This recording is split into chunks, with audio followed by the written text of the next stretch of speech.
Le pregunto a base, porque uno lo que ve claramente es que el peronismo antes de que ocurriera la crisis y la devaluación y todo lo que ha ocurrido en el último año, después de la elección de 2017, planteaba que el objetivo principal era dejarla de lado a Cristina, jubilarla, digamos, estaba muy claro que el peronismo no se veía con posibilidades de volver al poder en el 2019 y entonces iban en contra fundamentalmente de Cristina.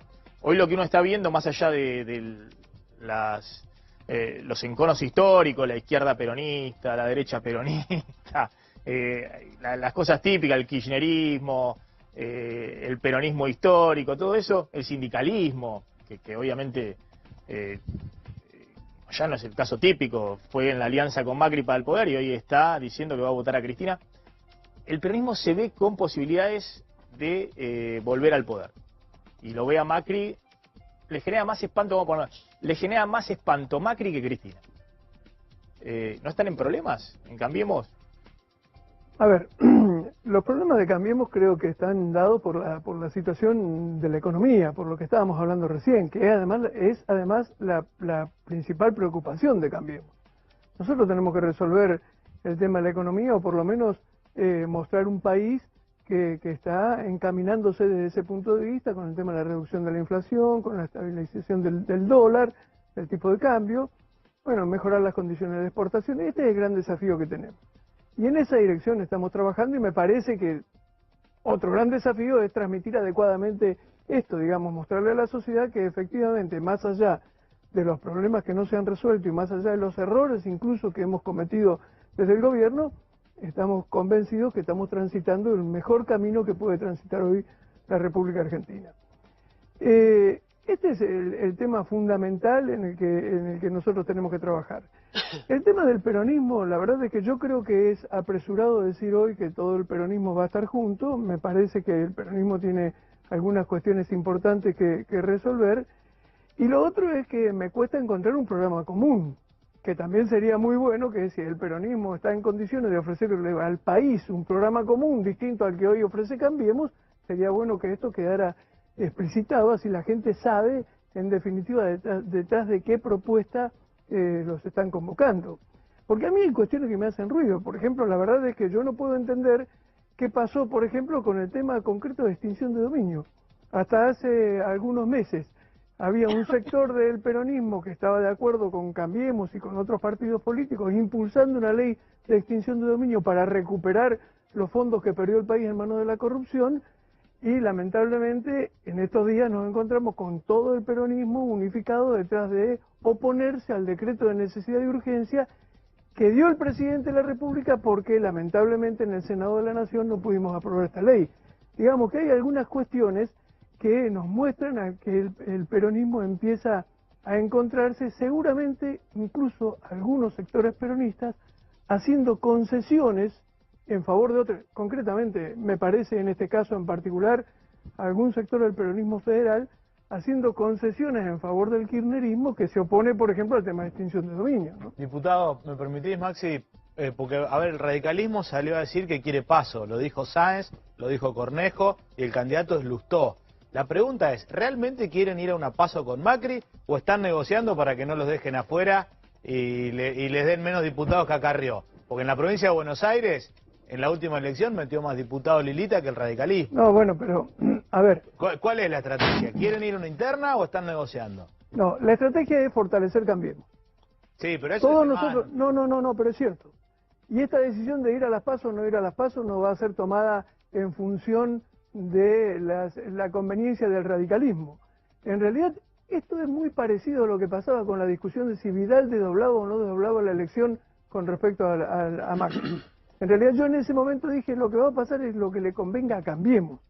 Y se evaluó concretamente que a Cambiemos le conviene ir juntos. Y por eso se decidió, más allá de los riesgos y del esfuerzo que es para la provincia de Buenos Aires, ir juntos en la elección. Esto es lo mismo. Porque la verdad es que la PASO puede ser un elemento movilizador, dinamizador de Cambiemos en este momento. Y a lo mejor es conveniente hacerlo, pero lo que no va a ser de ninguna manera es producto del capricho del radicalismo y mucho menos para que el radicalismo esté en mejores condiciones para negociar listas. Eso es otro. Yo Eso tengo a va Leo por otro hoy lado. en la puerta de la casa de Luis de Lía. A ver, Bueno. Leo, ¿qué tal? Buenas tardes. ¿Qué tal, Maxi? Buenas tardes. Estamos aquí en Isidro Casanova, en Isleños al 500, donde está la casa de Luis de Lía, por lo que tiene que ver con la decisión de la Cámara de Casación Penal de revocar lo que era la libertad. Esta Cámara formada por Liliana Catucci, Eduardo Ricci y Carlos May, que rechazaron una presentación que hicieron los abogados de Lía y le ordenaron al Tribunal Oral número 6 en lo criminal que directamente se haga el cumplimiento efectivo de lo que era la condena de 3 años y 9 meses. Por eso estamos en este lugar. Por el momento aquí no hay movimiento, las persianas, como ves, de la casa están totalmente cerradas. Hemos golpeado aquí en la puerta de la casa de Luis de Lía, pero no nos atendió nadie. Por lo que pudimos saber y por esto que te venimos contando, intuimos que en este lugar no se encuentra Luis de Lía, tampoco vemos aquí, por lo menos en la puerta o en la zona, personal policial que haya venido a buscarlo para que llevarlo a cumplir la condena tal cual lo ordenó este tribunal.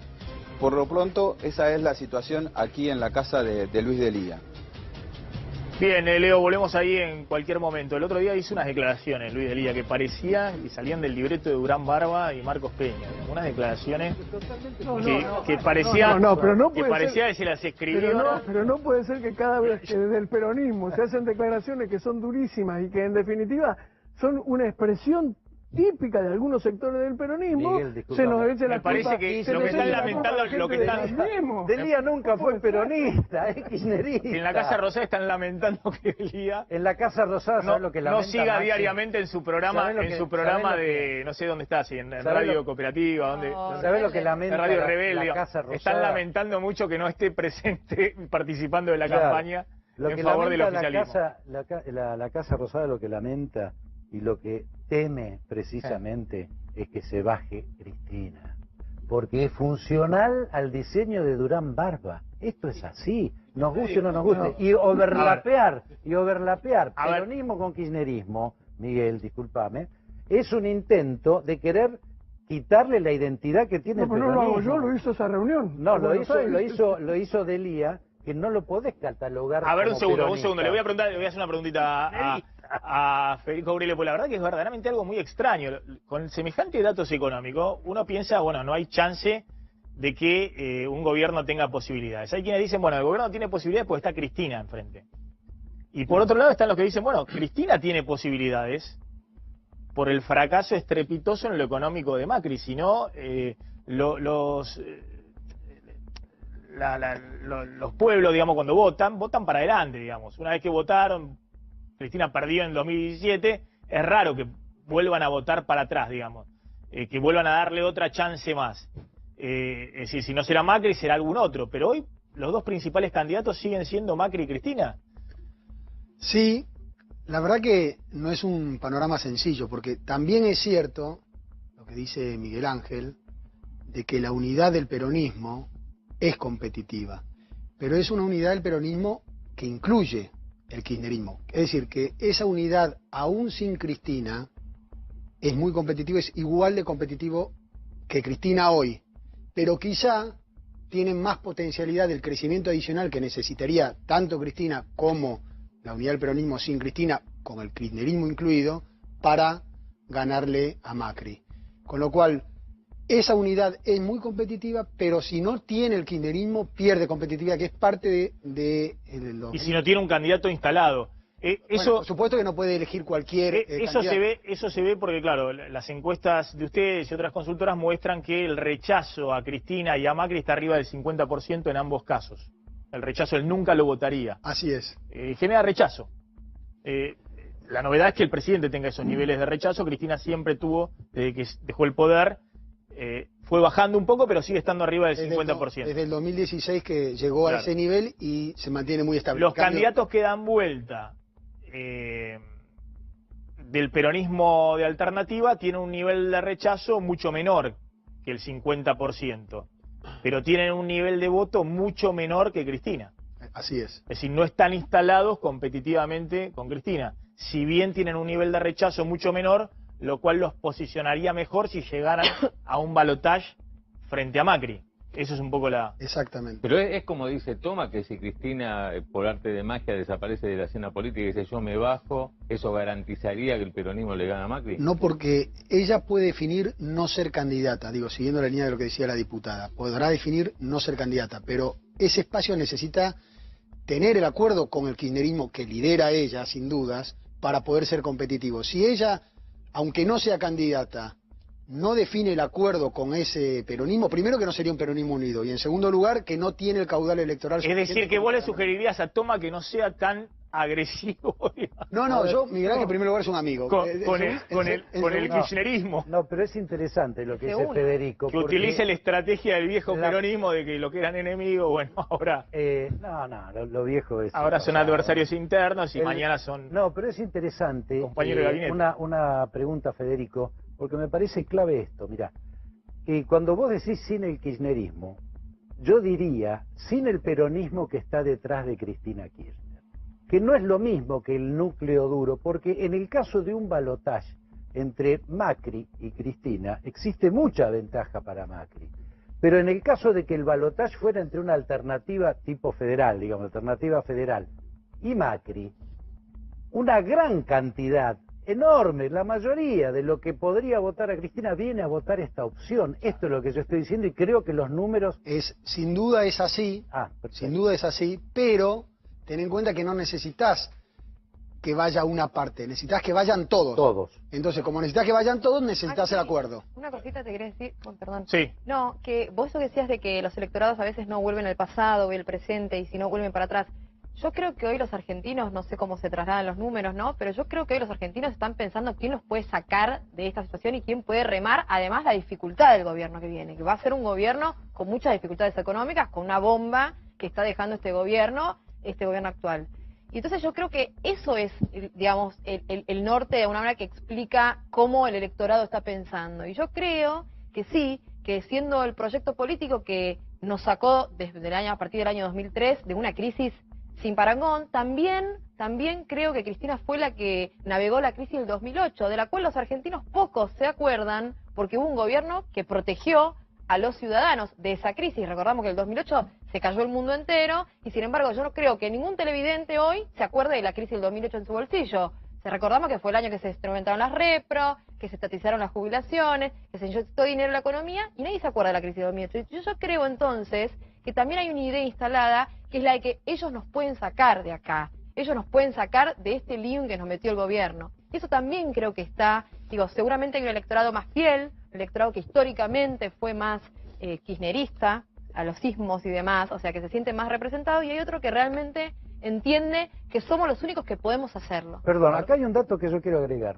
Esta tendencia a apropiarse de lo ajeno realmente a mí me repugna. Y voy a decir por qué. Porque de la crisis no nos saca el 2003 en adelante, de la crisis del 2002 nos saca todo el gobierno de Eduardo Duhalde, y el kirchnerismo se monta sobre una situación donde los problemas estructurales estaban resueltos y eso permitió salir adelante. Entonces, terminemos con la idea de apropiarse de lo ajeno. Por eso Duhalde hoy es un candidato a presidente posible, ¿verdad? Yo quiero agregar... No, Duhalde lo ha dicho claramente. Yo creo que no tiene nosotros... absolutamente ningún interés. Quiere sí ordenar el peronismo y volver no nos pongamos puntilloso decir la crisis también del 2002. Bueno, si el peronismo nos sacó de la crisis del 2002, o con Menem antes nos había llevado la crisis del 2002. Sí, pero yo creo que la si queremos ir para y de la Rúa fue el si queremos ir para de atrás, la crisis, vayamos todo para atrás, no un pedacito, el que me conviene. Yo creo que la sociedad argentina... Pero el peronismo, bárbaro, una versión u otra siempre nos sacó de la crisis. Yo creo que ¿Y quién nos metió de la crisis? Y bueno, estos radicales que justo se van en el medio a agarrar el poder. Bueno, pero ahí entra la discusión de si salíamos o no de la convertibilidad. Está claro que estamos, si queremos debatir, está claro que estamos en una situación compleja, generada fundamentalmente por la inflación, por la cuestión de la economía. Pero también es cierto que estamos transitando un camino distinto al que transitó el kirchnerismo en el último gobierno. Y la verdad es que la sociedad también va a evaluar cuando llegue el momento de las elecciones si todo este esfuerzo, si toda esta situación tan compleja que estamos viviendo hoy tiene que ver con un futuro distinto de la Argentina a pesar del esfuerzo actual, incluso a pesar de los errores cometidos hasta ahora, o si en realidad, y si está dispuesto, la sociedad si está dispuesta a seguir haciendo el esfuerzo, o si quiere cambiar y cambiar en función, en todo caso, de un partido que ya ha gobernado hasta hace muy poco tiempo y que hasta acá no ofrece ninguna propuesta, por lo menos de la economía, distinta a la que se ofrecía. A ver, un segundo, hasta el final del gobierno kirchnerista. porque quiero pasar rápidamente con el tema inflación, alimentos, medicamentos. Mira lo que dijo Rodolfo Santangelo, socio de Carlos Melconian en la consultora Macroview. Dijo Rodolfo Santangelo, si la inflación sigue en estos niveles, la recesión va a ser terrible, va a ser todavía más profunda. ¿Lo tenés ahí? A ver. Logran bajar la inflación por debajo del 2,7, 2,8. Están pasando cosas que no terminamos de entender, tenemos que decirte, lo tengo que decir con total claridad. Mirá que miramos los números y decimos, bueno, ahora sí esto va a pasar y no termina de pasar. Creo, pero si me guardas esto en una grabadora puedo pagar el costo dentro de 2 meses de lo que acabo de decir. Me da la sensación que si en abril o mayo vamos a tener una inflación que empiece con 1, pero no estoy seguro, no tenemos que monitorear, el programa necesita que eso pase. Si no, la recesión va a ser durísima. Peor de lo que estamos hablando, porque no va a haber plata, porque no va a bajar la tasa de interés, porque el inversor va a estar preocupado. Lo que todos los economistas ven, pues es algo elemental, digamos. Si seguís con inflaciones de estos niveles, entre 2-3%, más cerca del 3%, la recesión, pero sigue por la caída del poder adquisitivo, porque la tasa de interés tiene que seguir por las nubes y desaparece como desapareció en los últimos 6 meses el crédito, es decir, vemos por delante una recesión más profunda. Sí, además coincido con lo que dice... O baja rápido la inflación, que dice o... absolutamente, Sí. porque el plan de emisión cero se hizo para eso. Se hizo para secar todos los pesos de la calle, secar el crédito, apostando a que convergiera una inflación más alta. Y no está pasando, me parece, por otra falta de perspectiva, que la inflación es más compleja que solo secar los pesos de la calle y un abordaje monetario. Hay mucha inercia de lo que pasó el año pasado, los precios mayoristas fueron bastante por arriba de los minoristas y eso se está viendo fundamentalmente, cosas que está mostrando, alimentos y demás, donde hay muchos empresas que dicen, bueno, así no aguanto más con estos costos, yo trato de pasar un poco al margen. No, y van todo a costo, la tasa de interés va a costo, Exacto. Entonces, las tarifas va a costo, va todo a el costo. gobierno tampoco sigue sin plantear un plan integral para abordar y entender la inflación. Eso lo sostuvimos, lo dijimos y eso no está pasando. A ver, todavía. mira lo que pasó con los precios de los medicamentos, ¿querés mostrarme? Claro, primero los Sí. medicamentos, Sí. hay 2 rubros que suben, digamos, encarecen por encima del promedio de inflación. Uno es medicamentos, los otros son los alimentos que vos hablabas al principio. Mira lo que pasó en enero con los medicamentos. Aumentaron entre 4 y 6,7%, pero mira lo que ocurrió entre enero y enero 2018 a enero 2019. 56% de aumento de medicamentos. La inflación fue 49%, 49,6%. Los medicamentos, lo mismo que los alimentos, están arriba, bien arriba del 50% de la inflación. Y en febrero, digamos, las farmacias están recibiendo los medicamentos otra vez con incrementos, lo que lleva a una caída en las ventas. Estos son En datos volumen. del Colegio de Farmacéuticos, 8% de caída. Lo que más bajan son la venta de medicamentos no recetados, los de venta libre. Bueno, la gente... 8% de caída, la caída del consumo de medicamentos en el último año, 56% de la inflación. Cuando hablamos de la inflación de los pobres, que estaba en el 55,8%, 56%, lo mismo. Ese es alimentos. La de medicamentos, es la inflación de los jubilados, para ponerlo en términos, los 2 segmentos, si se quiere, más débiles de la pirámide social. Bueno, en estos niveles de inflación, 56% anual. La otra, las alimentos. El aumento rápido. fue el doble de lo que subieron las jubilaciones. A ver, Estos son aumentos de alimentos en lo que va de este mes solamente. en febrero ya había habido una disparada en enero, que es lo que registró el INDEC que mostramos nosotros. Claro. Esto es en febrero, este mes. Los supermercados, leche, 10% de incremento promedio. Había subido 5,5% la leche según el INDEC en enero. La carne 11% promedio, son los cortes populares, están en ese 11%, los quesos entre 10 y 15%, la yerba, principales marcas 8,6%, la harina el 7,9%, a pesar de que el precio internacional se mantuvo constante y el dólar también. Las galletitas entre 7 a 12,6%, Argentina es uno de los países que más consume galletitas en el mundo, y el café, según la marca, la presentación, entre 10 a 12,7%. Estos son todos aumentos en estas 3 semanas de febrero. Muy fuertes estos datos, ¿no? Hay que ver qué está pasando ahí con alimentos. Con alimentos, esto de febrero era antes de la suba del dólar de los últimos 5 días. Es decir, con dólar clavado los últimos 4 meses, con recesión muy profunda, esta remarcación alimentos. Alimentos es dólar dependiente, se te mueve el dólar, va todo a alimentos. Entonces, ¿qué pasó ahora en estos días con alimentos? No sabemos, pero es una preocupación. El gobierno trata de sujetar el dólar como sea, subiendo la tasa, aunque sea más recesión, porque sabe que esto puede ser peor. No, por eso reaccionó muy rápido. En el Banco Si el dólar se va un poquito más para arriba, esto es peor todavía. Maxi, en el Banco Central lo que te dicen es esto, reaccionamos esta vez muy rápidamente para que nadie tome el aumento del dólar. Diego de Nicolás está en Comodoro Pi. Diego, ¿qué tal? ¿Qué está pasando?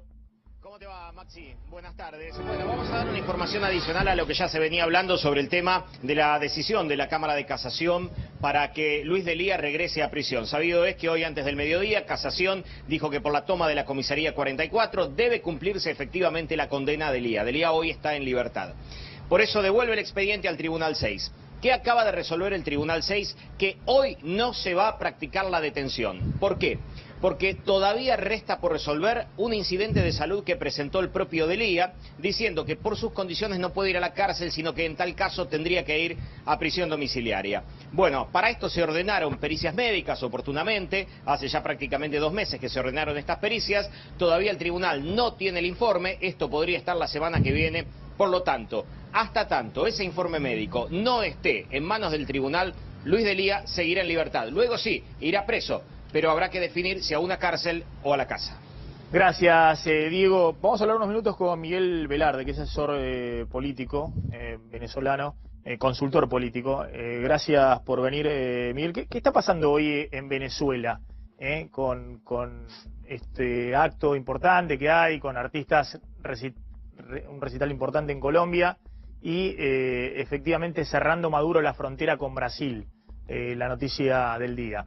Así es, hoy día estamos viviendo un día histórico que además promete alargarse hacia el fin de semana porque ha comenzado con un recital Live Aid en la frontera de Colombia con Venezuela, en Cúcuta, donde más de una docena de artistas y además muchos personajes también renombrados de la política y de la sociedad civil están haciéndose presentes junto a miles de colombianos, venezolanos y gente de otros países que está apoyando la llegada de la ayuda humanitaria que tanto necesitan millones de venezolanos y están tratando de ejercer una presión para que logre entrar a territorio venezolano. Mañana es un día clave para esto. Sin embargo, como tú también mencionabas, se ha cerrado la frontera no solamente con Brasil, sino también esta frontera con Colombia y se ha incluso prohibido vuelos. Está tratando Maduro, el régimen de Maduro, de evitar que esa ayuda humanitaria entre a territorio venezolano, ya sea por mar, tierra o agua. La realidad es que esto, más allá del impacto humano que tiene esta llegada de la ayuda humanitaria, está teniendo un impacto político importantísimo. A Maduro ha perdido total apoyo popular, ha perdido total legitimidad y apoyo de la comunidad internacional, y lo único que le queda es un sector de las Fuerzas Armadas, que es ese pilar que todavía lo sostiene en el poder, pero que se está resquebrajando. Como ejemplo, les doy lo que ha pasado ayer con el general Hugo Carvajal, que es de mucha relevancia al pronunciarse reconociendo la presidencia de Guaidó y solicitándolo a sus compañeros de armas que hagan lo mismo, porque esta persona ha sido durante más de 10 años el jefe de la inteligencia militar de Chávez. Entonces no solamente cuenta con muchísima información, sino que él es un vocero muy poderoso que les lleva este mensaje a otros militares venezolanos. ¿Hay negociaciones entre Maduro y Guaidó? No respecto a cómo conducir el proceso político en adelante. No sé si hay una vía directa, me cuesta pensar que sea así, no solamente porque es muy difícil creer en cualquier tipo de negociación, diálogo, como quieran llamar, con Maduro o con su gente, sino también porque hay otros actores que están jugando ahora un rol fundamental. No nos olvidemos que Maduro es ahora quien está encabezando la usurpación del poder, pero la realidad es que él es un poco una pieza más de otra gente debajo de él, como Diosdado Cabello y otros poderosos, pero también sobre él, como los cubanos, chinos, rusos, que son los que en verdad creo que sí están entablando negociaciones de otro nivel y que estarían buscando una salida que sea lo menos violenta posible y tiene que ser lo más pronto posible también. Miguel, gracias. Yo siempre muestro este cuadro de las inflaciones en Latinoamérica, ¿no? Lo cual muestra el problema severísimo que tiene hoy la Argentina. Es niveles de inflación impensado. Esto es enero de este año, con el último dato del INDEC, enero de este año, enero del año pasado. Argentina tiene 49,3% de inflación. Imagínense esto. 49,3% de inflación claramente no es un país normal. Es algo totalmente insostenible. me imagino que Macri nunca imaginó cuando dijo que iba a solucionar el problema de la inflación, que 3 años después está con 49% de inflación.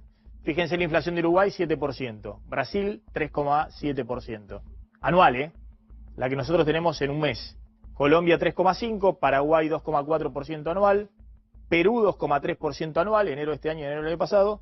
Chile, 1,8% anual. Nosotros estamos rogando a ver si nuestra inflación mensual en un mes baja a los niveles que Chile tiene en un año de inflación. ¿Se entiende? Estamos viendo a ver cómo se hace para que la inflación nuestra baje a 1,8, a 1,4, a esos niveles mensuales. Bueno, es la inflación que Chile o Bolivia tuvieron en el último año. Y Ecuador, 0,5%, tiene una economía dolarizada. Bueno, solo podemos decir, bueno, estamos mejor que Venezuela, que tuvo 2.600.000% de inflación, hiperinflación, descontrol absoluto. Pero yo siempre digo, Venezuela lamentablemente está totalmente fuera del mapa del capitalismo moderno, no hay país en el mundo. Es algo que está totalmente afuera de cualquier parámetro. Nosotros tenemos que estar acá. Y fíjense los parámetros que estamos, 49% de inflación.